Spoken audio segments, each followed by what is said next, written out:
Если ты думаешь, что с ребенком в 5-6 месяцев нужно правильно заниматься, у меня для тебя плохие новости. Я вообще не занимаюсь с ребенком как надо. Вот так выглядят наши развивающие занятия. Она у меня на руках, я ей показываю игрушку, и мы просто можем гулять по квартире. Никаких карточек, методик, расписаний. И в 10 у нас сенсорика, в 12 моторика.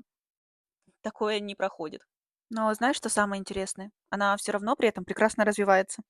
Но ты открываешь соцсети, и там мамочки показывают, что их дети в этом возрасте уже чуть ли не английский сами изучают.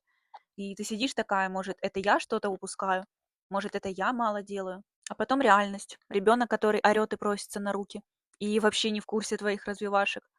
И в этот момент ты неплохая мама, которая не дорабатывает. Ты нормальная мать с живым ребенком. Иногда лучшее развитие для нее это просто ты рядом. Не идеальная, не по методичке, а просто живая. Подпишись, здесь все про материнство без идеальной картинки.